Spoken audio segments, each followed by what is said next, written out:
अभी तक आपने पढ़ा है प्रेजेंट टेंस और पास्ट टेंस। फिनिश हो गए। किसी को समझ में आए हैं और किसी को नहीं आए हैं।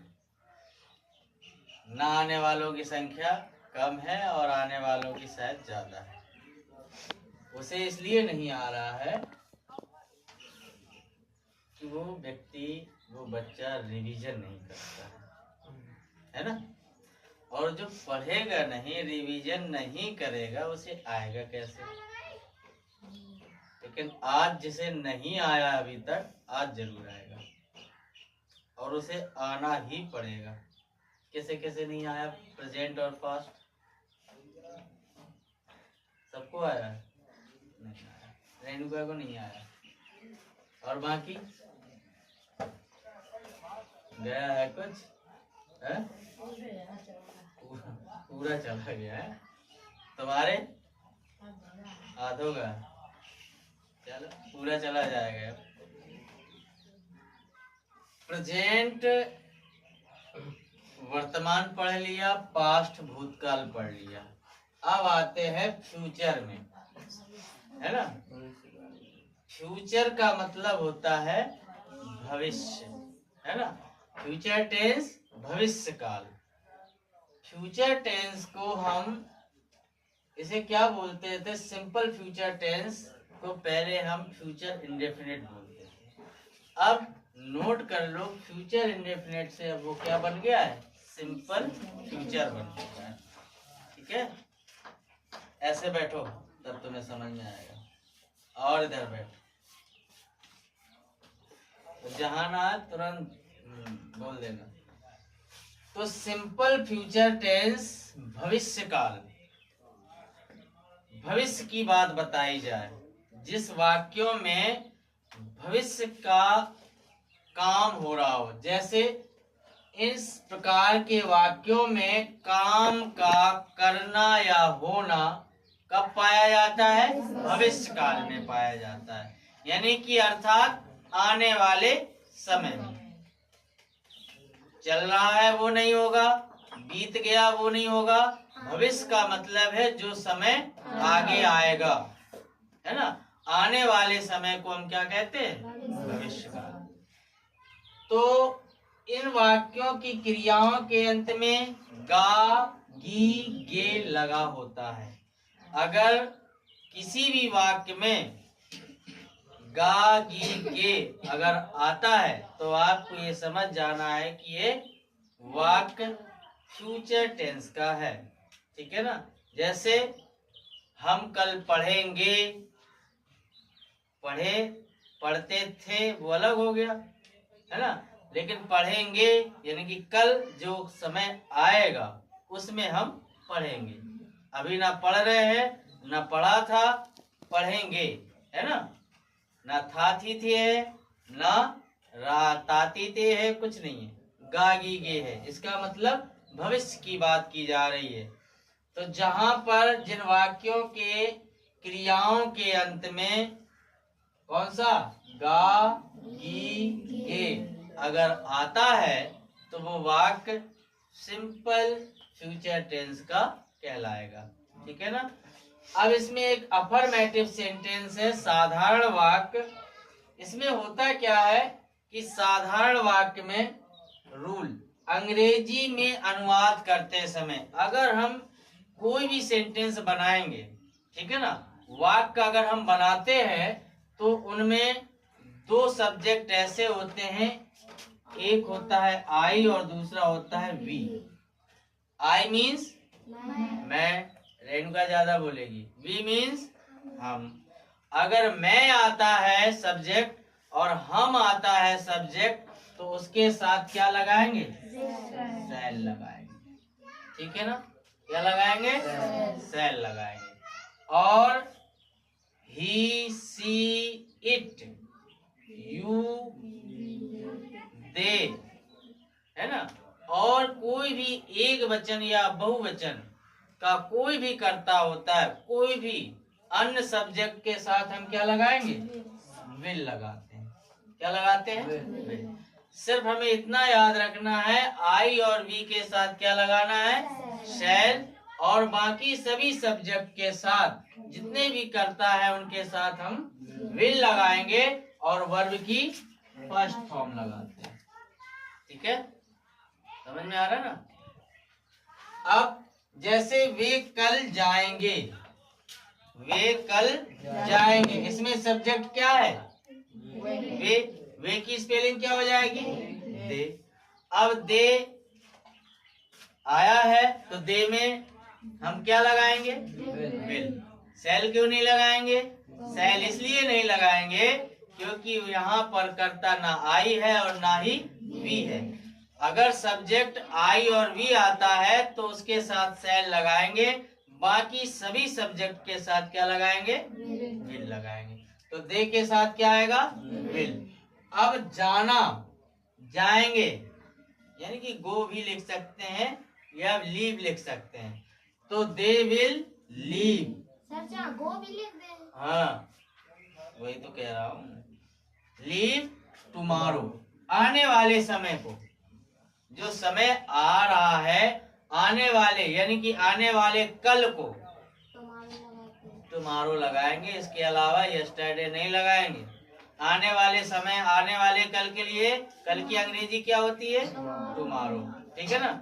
अब दूसरा है हम तुम्हें याद करेंगे। यहाँ पर हम की अंग्रेजी क्या होगी? वी के साथ क्या आएगा? शैल।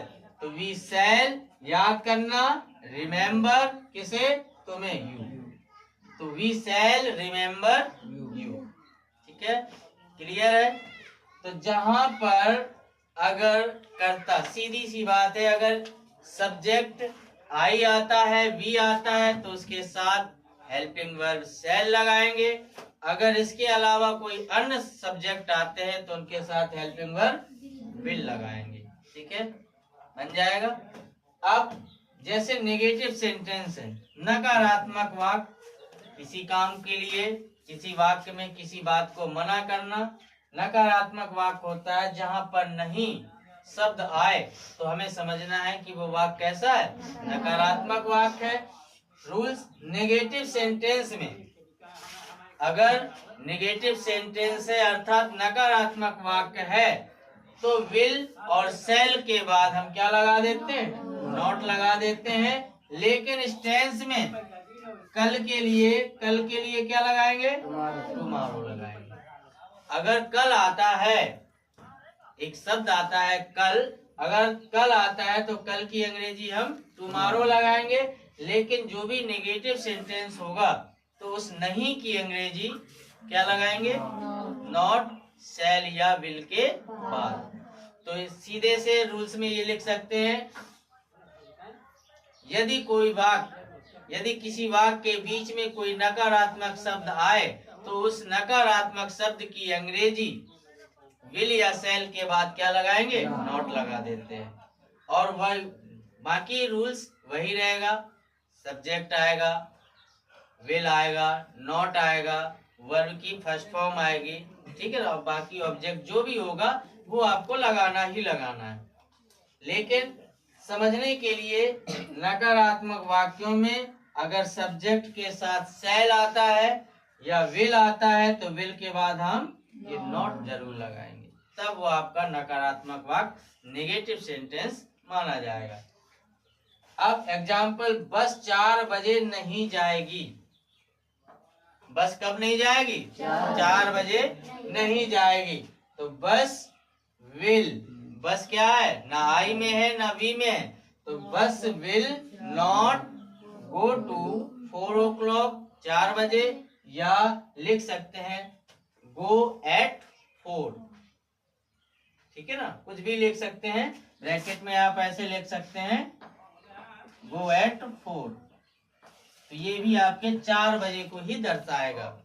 ठीक है। अब आते हैं इंट्रोगेटिव सेंटेंस में। इंट्रोगेटिव सेंटेंस प्रश्नवाचक वाक्य, जहां प्रश्न पूछने की बात हो, जिन वाक्यों में प्रश्न पूछा जाता है वो प्रश्नवाचक वाक्य कहलाते हैं। तो रूल्स, फर्स्ट, क्या से प्रारंभ होने वाले वाक्यों में सबसे पहले शैल या विल सब्जेक्ट से पहले लगाते हैं। अगर कोई वाक्य मान लीजिए क्या से कहते हैं कि यदि वाक्य में सबसे पहले क्या आए तो उस क्या की प्रश्नवाचक शब्द क्या की अंग्रेजी कर्ता के अनुसार शैल या विल लगाते हैं, उसके बाद सब्जेक्ट, ठीक है ना, सब्जेक्ट के बाद वर्ब की फर्स्ट फॉर्म, फिर उसके बाद ऑब्जेक्ट। अगर इसके बाद अदर वर्ड आते हैं, अन्य शब्द आते हैं, तो अन्य शब्द रख दिए जाते हैं। रूल्स नंबर दूसरा, यदि प्रश्नवाचक शब्द, यदि वाक्य के बीच में कोई प्रश्नवाचक शब्द क्या, क्यों, कब, कहाँ, कैसे, अगर ये शब्द आते हैं तो उनकी अंग्रेजी सबसे पहले लगाई जाती है। सबसे पहले लगा करके शैल या विल लगाते हैं, फिर सब्जेक्ट बाद में वर्ब की फर्स्ट फॉर्म रखते हैं, ठीक है ना। अब एग्जाम्पल में, क्या वह कल बाजार जाएगा, लास्ट में गा आया, जाएगा भविष्य काल की बात हो रही है, सभी में गा होगा, है? समय नहीं है, कल से क्या मतलब है, आने वाले समय को कल बोलते हैं, है ना। तो देखिए अफर्मेटिव में कल जाएंगे, गे आया, करेंगे आया कि नहीं आया। दूसरे में जाएगी, तो जहां पर जिन वाक्यों के अंत में गा गी गे आता है तो वो फ्यूचर टेंस हो गया। क्या वह कल बाजार जाएगा, क्या शब्द पहले आया है तो इस क्या की अंग्रेजी विल आएगी, क्यों, क्योंकि कर्ता ही है ना। ही के साथ क्या आता है, विल आता है, तो will he go to market tomorrow. आने वाले कल के लिए हम क्या लिखेंगे, टुमारो लिखेंगे। हम क्या कल जाएंगे, अब क्या कहाँ आ गया, बीच में, तो सबसे पहले उस क्या की अंग्रेजी व्हाट, और हम की अंग्रेजी शैल क्यों आएगी, वी आएगी। वी अगर वी है तो वी के साथ शैल आता है, तो what shall we go tomorrow, ठीक है ना, क्वेश्चन मार्क लगा देना है। अब इसमें ये बताओ इनका क्या नहीं समझ में आया तुम, नहीं ऐसे नहीं, आ गया तो वो तो आप रोज कह देते हो कि आ गया है, आ तो गया है, लेकिन अब भूलना है तो बता दो। और दूसरी बात, आप रेगुलर आओ, आते जाओ, कहीं नहीं जाओगे तो मेरी गारंटी है तुम्हें सब कुछ होगा, परेशान ना हो। एक दिन ऐसा आएगा कि तुम अच्छे पढ़ोगे। अब तुम पहले से अगर हार मान जाओगे, तुम्हें समझ में नहीं आता, अरे आज नहीं आया कल आएगा, कल नहीं परसों आएगा, और जो चीज तुम समझने की कोशिश कर रहे थे वो बहुत टिपिकल टेंस थी, अब सब सिंपल रहते हैं। पास्ट टेंस टिपिकल होता है, और वो भी पास्ट परफेक्ट टेंस हो, फिर पास्ट परफेक्ट कंटिन्यूअस टेंस हो, तो वो थोड़े से टिपिकल है तुम्हारे लिए, क्योंकि इंग्लिश आपने पढ़ी है नहीं, पढ़ी है, जब कभी पढ़ी नहीं है तो एकदम से तो समझ में आएगी नहीं, धीरे धीरे। अब मान लो पनीर बना है तुम्हारे यहाँ, है ना, अब तुम सोचो कि मैं एक ही बार में खा जाऊं तो नहीं खा पाओगे, थोड़ा टाइम दो और परेशान मत हो, तुम बस आते रहो। कहते हैं ना वो कौन सा दुआ है, करत करत अभ्यास के जड़ में तो बहुत सुजान, ऋषि आवत जाते हैं सिल पर पड़त नहीं। अभ्यास करते रहिए। अगर अभ्यास आप कर रहे हैं तो अभ्यास करते करते आपको एक दिन ऐसा होगा कि आपको ये सब कुछ याद हो जाएगा, सब कुछ आएगा। ये पहले से हार मत मानो कि अरे मुझे आ नहीं रहा, मुझे ऐसा नहीं हो रहा, आएगा, आने के लिए मैं हूँ। और जहाँ जो चीज नहीं आती है बार बार मुझसे पूछो, लेकिन ये मत कहो कि मुझे समझ में नहीं आता, आएगा वो, उसे आना ही पड़ेगा। अब किसी चीज को बार बार करोगे तो नहीं बनेगा क्या भाई, एक बार खराब होगा, दो बार खराब होगा, तीसरी बार भी करते रहो, तो प्रयास करते रहने पर हमारा क्या काम, वो सफल जरूर, सक्सेस जरूर हो जाओगे, है ना। तो ये चीज समझ में आई। पहली बात, पहले हम लिखते थे फ्यूचर इंडेफिनिट टेंस, अब लिखते हैं सिंपल फ्यूचर टेंस, ठीक है ना। अब इसमें अफर्मेटिव सेंटेंस में साधारण वाक्य में कर्ता चाहे जो भी हो, आई और बी को छोड़कर सभी कर्ता के साथ विल लगाते हैं, आई और बी के साथ क्या लगाते हैं, शैल लगाते हैं। नेगेटिव वाक्यों में, नकारात्मक वाक्यों में शैल और विल के बाद क्या लगा देते हैं, नॉट लगा देते हैं, वर्ब की वही फर्स्ट फॉर्म रहेगी। और इंट्रोगेटिव सेंटेंस में अगर वाक्य से पहले क्या आता है तो उस क्या की अंग्रेजी कर्ता के अनुसार शैल या विल लगाएंगे, ठीक है ना।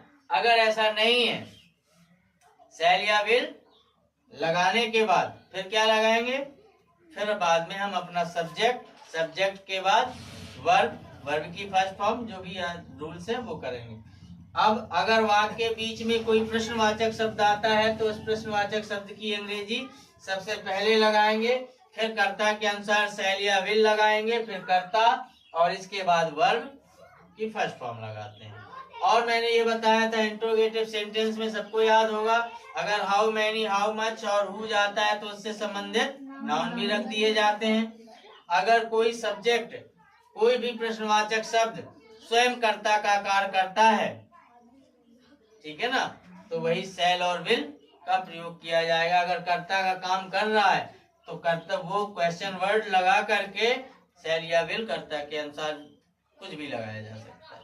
लेकिन तीसरा है, अगर इंट्रोगेटिव नेगेटिव सेंटेंस है, ठीक है ना, तो शैल या विल पहले अगर आता है, फिर सब्जेक्ट आता है, सब्जेक्ट के बाद क्या लगा देंगे, नॉट लगा देंगे। अगर बीच में कोई प्रश्नवाचक शब्द है तो सबसे पहले क्वेश्चन वर्ड, क्वेश्चन वर्ड के बाद शैल या विल, फिर सब्जेक्ट, उसके बाद नॉट लगा देंगे। समझ में आ रहा है ना। तो जो रूल्स पहले थे वही चलेंगे। इसमें क्या होता है कि वाक्य, और इसमें एक चीज और बात है कि आपको सबसे पहले ये समझना पड़ेगा कि वाक्य भविष्य काल में काम किया जा रहा है, काम का करना या होना भविष्य काल में पाया जाता है, और इनकी क्रियाओं के अंत में गागी के लगा होता है, ठीक है ना। अब इसमें जो भी समझ में ना आया तो ये मुझे बता दो। बोलो, आ गया सब।